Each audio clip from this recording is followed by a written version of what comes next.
Assalamualaikum warahmatullahi wabarakatuh. Uji T 2 sampel dependen. A. Pengertian uji T 2 sampel dependen. Uji T 2 sampel dependen adalah pengujian yang digunakan untuk menganalisis perbandingan selisih domain dari dua sampel yang berpasangan atau sama. Jadi sampel itu ada yang berpasangan, ada yang saling berbeda. Uji perbandingan dua sampel dependen dikenal dengan uji dua rata-rata yang berasal dari sampel yang sama atau dari kelompok sampel penelitian. Jadi kalau kita punya dua kelompok yang sama, itu kita sebut sebagai sampel dependen. Namun jika ada dua kelompok sampel yang berbeda, misalnya kelas A dan kelas B itu berbeda, sampel-sampelnya atau kelompok A dan kelompok B itu berbeda, maka kita sebut sebagai dua sampel independen. Dan dalam hal ini hanya dua kelompok. Model ini dikenal dengan repeat measure design atau desain penelitian ini sebelum dan sesudah, atau kita bisa mengenal dengan istilah pretest dan posttest. Secara teknis, model penelitian ini dilakukan dua kali percobaan pada sampel yang sama. Jadi kelompoknya itu tetap, hanya saja dilakukan dua kali percobaan. Itu yang dimaksud dengan dua sampel dependen atau dua sampel yang sama. Jadi satu kelompok yang diuji cobakan sebanyak dua kali, misalnya seperti itu. Percobaan pertama menggunakan sebuah metode, misalnya pembelajaran atau mungkin treatment tertentu, kemudian dilakukan tes hasil belajar. Kemudian percobaan kedua menggunakan treatment model pembelajaran, kemudian dilakukan tes hasil belajar. Jadi ada dua kali percobaan pertama dan percobaan kedua dengan sampel yang sama.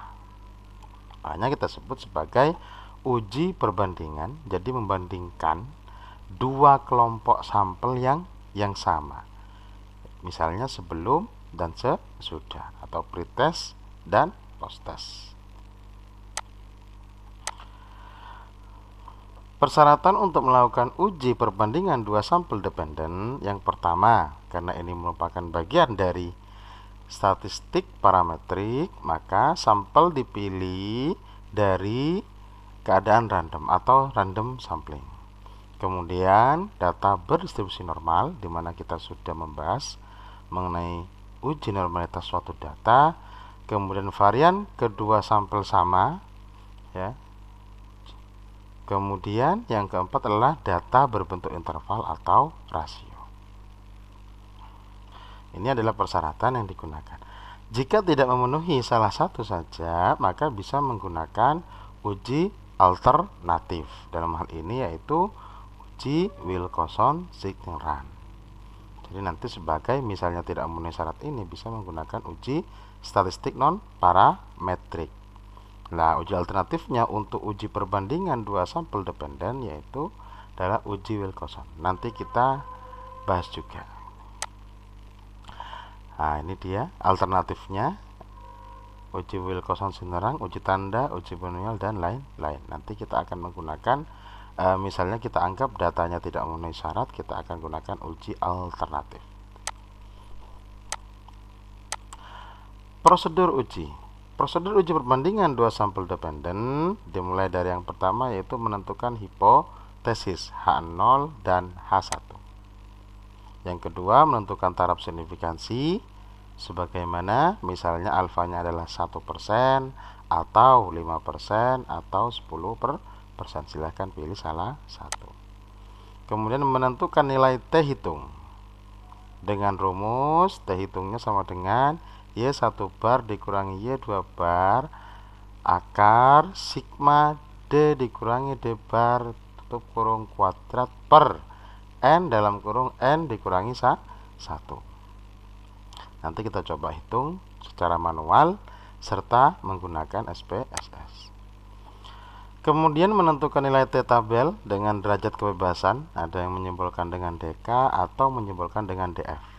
N kurangi 1 berarti N adalah jumlah atau banyaknya data, dan taraf signifikansinya. Misalnya 1% atau 5%, sehingga nanti kita bisa menentukan nilai T-tabelnya. Kemudian untuk penarikan kesimpulannya, nanti kita akan membandingkan antara T-hitung dengan T-tabel. Jika T-hitung kurang dari atau lebih kecil dari T-tabel, maka terima H0.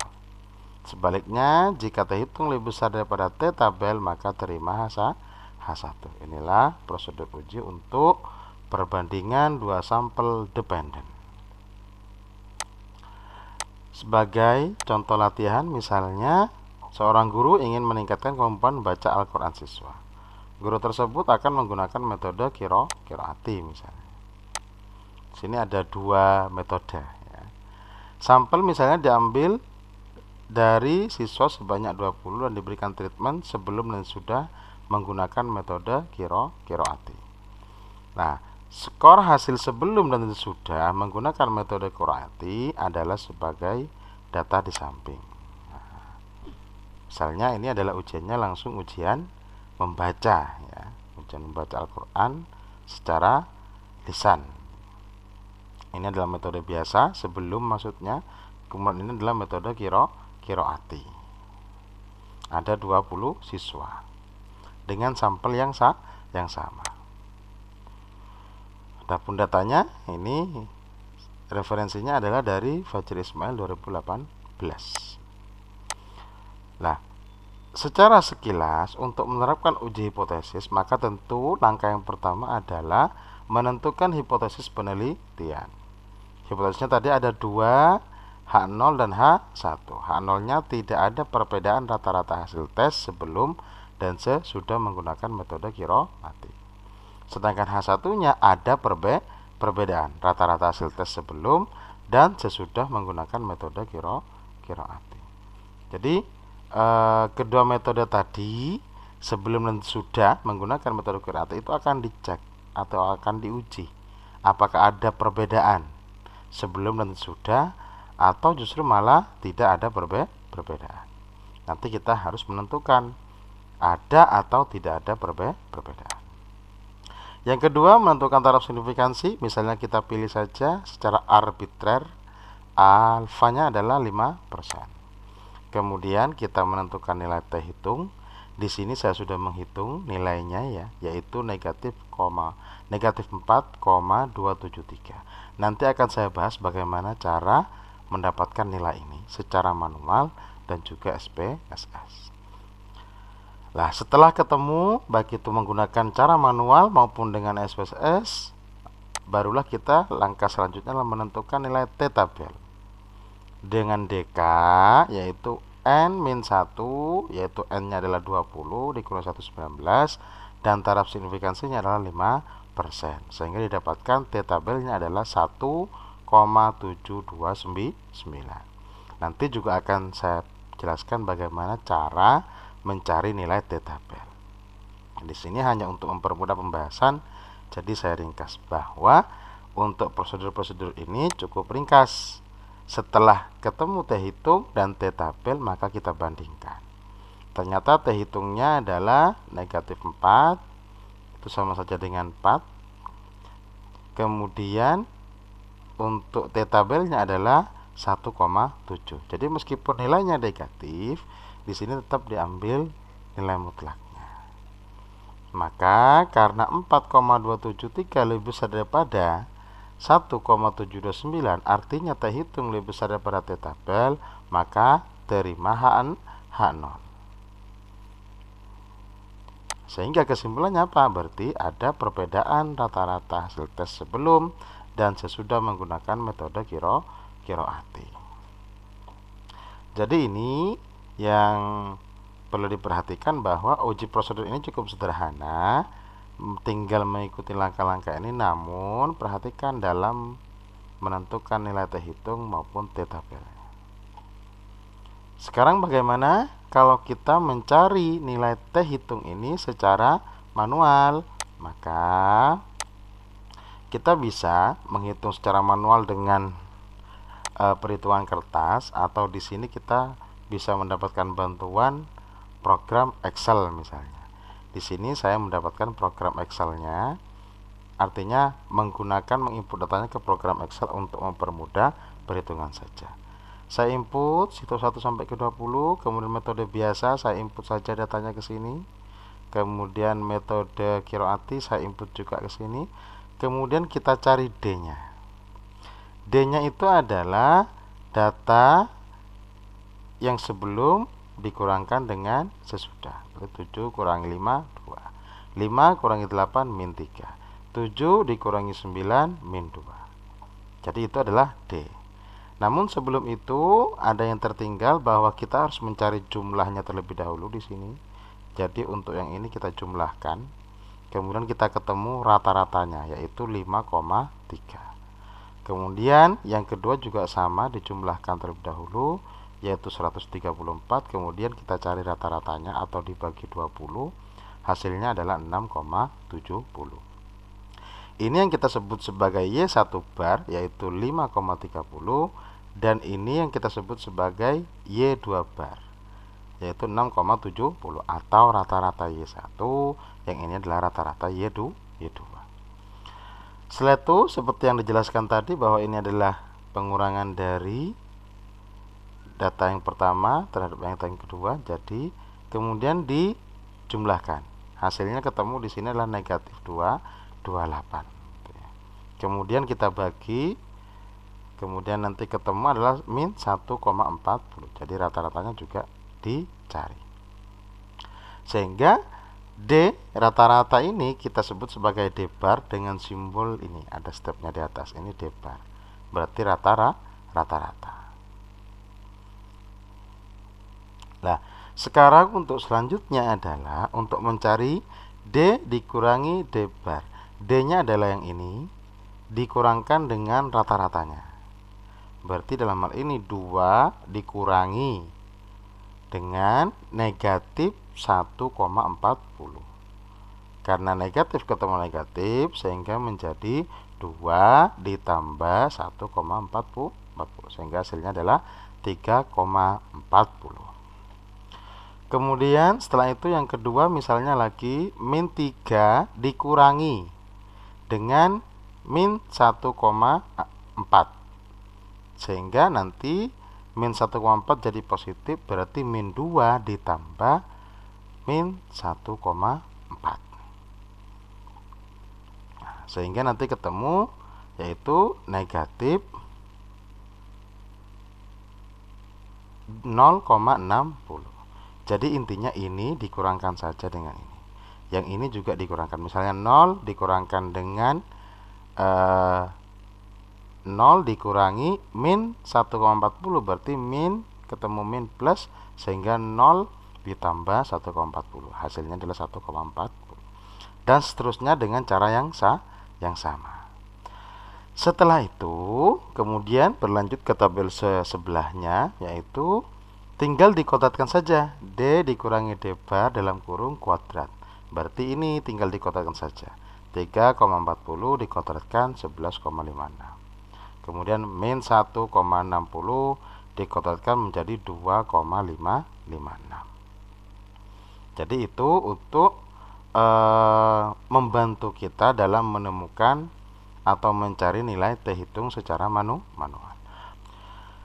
Kemudian setelah dibantu dengan perhitungan Microsoft Excel misalnya, maka kemudian kita lanjutkan dengan menghitung nilai T hitungnya. Kita tahu bahwa ini adalah rata-rata Y1, berarti Y1 bar simbolnya adalah ini yaitu 5,30. Sedangkan yang ini 6,70 adalah Y2, rata-rata Y2, berarti Y2 bar.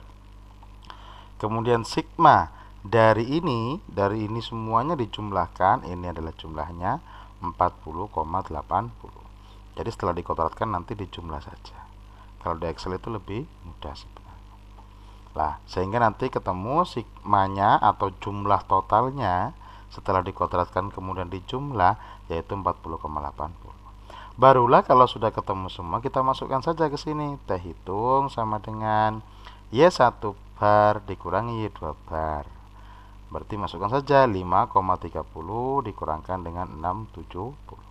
akar dari sigma. Sigmanya adalah 40,80. Tinggal masukkan saja 40,80 per N-nya adalah 20, yang ini juga 20, berarti 20 dikalikan dengan 19. Kemudian 40,80 dibagi 20 dikali 19. Sehingga nanti baru diakarkan. Sehingga nanti ketemu nilainya adalah negatif 4,273. Misal saya tunjukkan Excelnya. Nah, ini dia. Nah, ini jadi ini. Kalau kita perhatikan rumus Excelnya, berarti ini adalah pengurangan antara D3, yaitu ini berarti dikurangkan dengan rata-ratanya. Ya. Kemudian yang ini adalah tinggal kodratnya saja. Kodrat dari D min D bar. Nah, kemudian ini adalah sigmanya, jumlah totalnya. Nah, maka rumusnya perhitungannya adalah ini tadi kalau perhitungan manualnya ya. Jadi Y1 bar dikurangkan dengan Y2 bar, kemudian dibagi akar SGRT ya. Kemudian F23 ini, kemudian dibagi dengan 20 dikali 19. Sehingga ketemu min 4,273.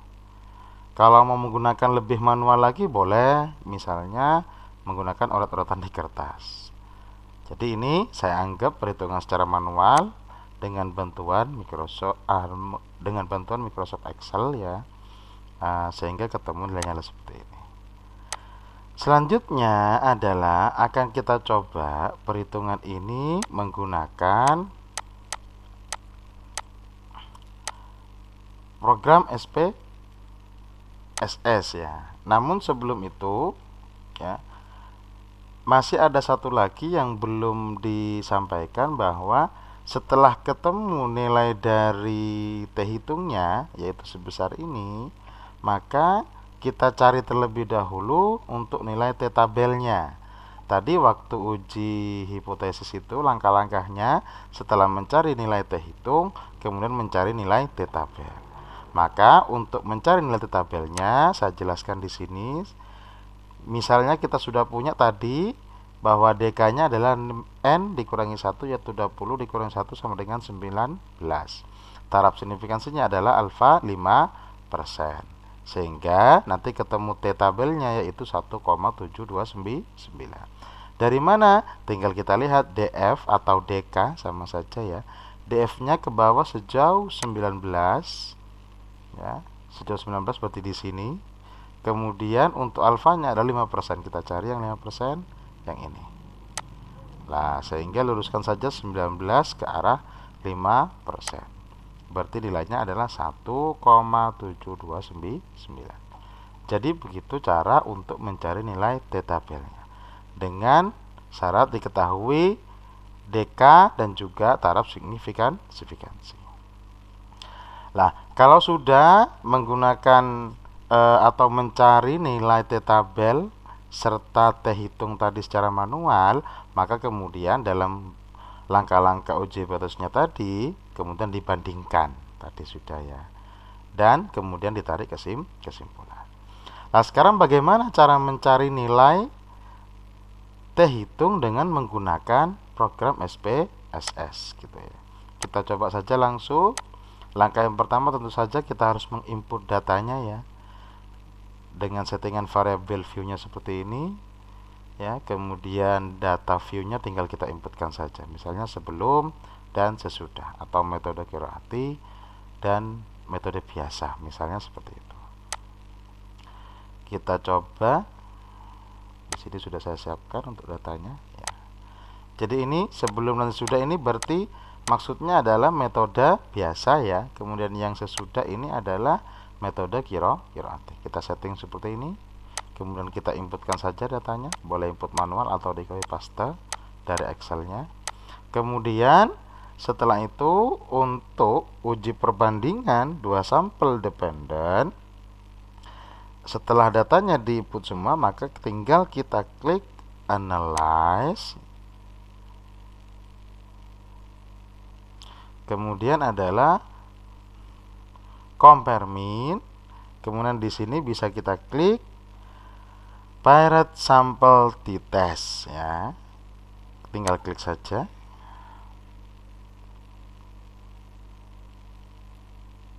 Setelah itu barulah Pirate itu maksudnya berpasangan ya. Kemudian setelah itu barulah kita masukkan untuk variabel yang pertamanya adalah sebelum, kemudian variabel yang sudahnya adalah variabel yang kedua.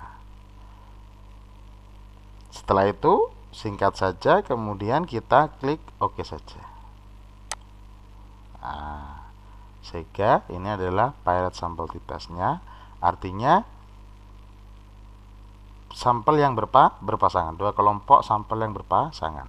Kita lihat tadi minnya di sini untuk sebelum 5,30. Kalau kita bandingkan tadi dengan ini 5,30 sama, ya satu bar maksudnya ya. Kemudian untuk yang sesudahnya adalah 6,70 sama dengan Y2 bar. Nah, kemudian untuk nilainya T-nya yaitu adalah di sini. Ya. Kita bisa mengambil nilai T hitungnya dengan program SPSS, yaitu dengan nilai T hitungnya yaitu di sini min 4,273. Nah, sehingga nanti kalau kita menggunakan T, kita bisa membandingkannya dengan nilai T tabelnya. Jadi seperti itu. Untuk mempermudah pembahasan, bagaimana cara penarikan kesimpulan? Ada dua cara. Ya, yang pertama adalah tadi sudah, yaitu dengan cara membandingkan nilai T hitung ini dengan nilai T tabel. Kemudian cara yang kedua adalah ini untuk mempermudah saja. Nah, ini adalah outputnya yang sudah keluar tadi, yaitu T hitungnya adalah min 4,273. Maka perhitungan ini sudah sama dengan perhitungan manual tadi waktu di Excel. Maka untuk menentukan interpretasi atau pengambilan kesimpulannya, kita tadi sudah membahas cara yang pertama adalah dengan membandingkan nilai T hitung dengan T tabel. Karena nilai T hitung lebih besar daripada T tabel, maka terima 1. Sehingga kesimpulannya ada perbedaan rata-rata hasil tes sebelum dan sesudah menggunakan metode Qiroati. Kemudian ada cara yang lebih mudah lagi tanpa harus menggunakan T tabel. Kita bisa menggunakan yaitu adalah dengan nilai signifikansinya ini. Yaitu kita sebut sebagai cara yang kedua misalnya. Kita perhatikan cara yang kedua. Pada tabel Pirate Sample t-test menunjukkan bahwa nilai sigtotalnya adalah 0,000. Dan itu lebih kecil daripada alfa yang kita pilih tadi, yaitu 0,05 atau alfanya 5%. Sehingga karena lebih kecil maka terima H1. Sehingga kesimpulannya adalah ada perbedaan rata-rata hasil tes sebelum dan sudah menggunakan metode Qiroati. Baik cara 1 maupun cara 2 bebas menggunakan yang mana, tapi nanti menghasilkan kesimpulan atau pengambilan keputusan yang sama. Kalau menggunakan SPSS saya kira lebih mudah langsung menggunakan nilai signifikansi ini, sehingga kita tidak perlu menghitung namanya nilai T tabel. Cukup langsung melihat nilai signifikansinya. Itu pembahasan mengenai uji perbandingan dua sampel dependen dari mencari nilai T tabel, mencari nilai T hitung secara manual dan menggunakan SPSS. Dan menggunakan SPSS ini ada dua cara untuk pengambilan kesimpulannya, yaitu cara yang pertama dengan membandingkan T hitung dengan T tabel, sedangkan cara yang kedua adalah membandingkan nilai signifikansi ini dengan taraf signifikansi yang kita pilih di awal tadi. Sekarang selanjutnya adalah jika di awal tadi kita dianggap memenuhi semua persyaratan dari uji normalitas gitu ya, kemudian variansinya sama, pengambilan sampelnya random, maka menggunakan dua uji tersebut, baik manual maupun dengan SPSS. Namun jika tidak memenuhi persyaratan tadi, maka kita menggunakan uji Wilcoxon-Signeran ini. Apa itu? Uji Wilcoxon-Signeran ini, uji tanda ya maksudnya ini, uji non-parametrik yang menganalisis signifikansi perbedaan antara dua kelompok yang sama atau berpasangan. Lah uji ini biasanya alternatif dari uji parity test. Uji parity test itu adalah dua sampel dependen, dua sampel yang berpasangan apabila tidak memenuhi asumsi normalitas, sehingga terpaksa kita menggunakan statistik non parametrik gitu ya. Uji ini dilakukan jika data tidak berdistribusi normal dan tidak memenuhi homogenitas. Adapun ketentuan ujinya, misalnya data variabel dependen berskala ordinal atau bisa juga rasio dan tidak berdistribusi normal. Jadi syaratnya tidak normal. Data berasal dari populasi yang sama, paired berpasangan ya. Jadi hanya ada satu kelompok atau kelompok yang sama, hanya saja dilakukan dua kali penelitian atau dua kali treatment. Kemudian sebaran data simetris. Nah, misalnya ya, data tadi yang kita bahas sebelum ini itu tidak memenuhi syarat-syarat, misalnya normalitas atau homogenitas, maka kita bisa menggunakan uji Wilcoxon Signeran atau uji tanda. Caranya bagaimana? Langsung saja kita menggunakan program SPSS untuk mempermudah. Kita coba untuk data yang tadi ya. Nah, ini dia. Tadi masih ada outputnya di sini. Kita lanjutkan saja langsung dengan cara setelah diinput maka kita tinggal klik non parametric test. Jadi sudah disiapkan juga di sini untuk statistik non parametriknya. Kemudian legacy dialog. Setelah itu klik to relate sample ya. Jadi dua sampel yang berhubungan. Tinggal klik saja. Nah, setelah itu barulah tinggal dimasukkan saja sebelum ke variabel 1, sesudah ke variabel 2. Kita tinggal menggunakan uji SIM, McNemar atau marginal homogeneity.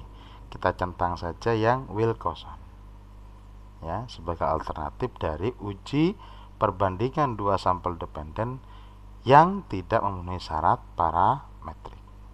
Setelah itu tinggal di oke saja.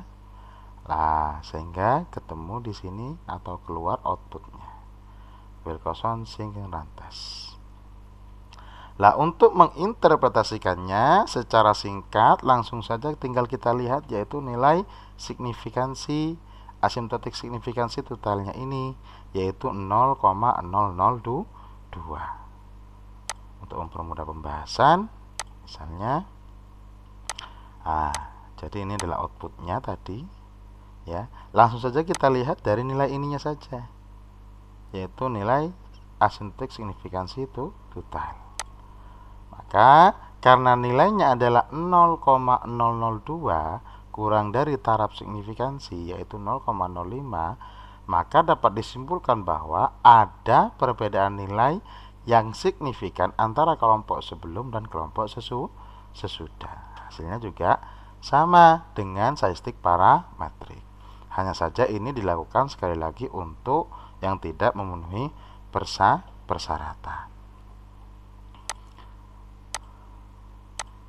Bisa sebagai latihan, silahkan lakukan uji persis sama dengan yang dijelaskan dari awal, menggunakan SPSS manual kemudian uji alternatifnya. Sekian saya akhiri, kurang lebihnya mohon maaf. Wassalamualaikum warahmatullahi wabarakatuh.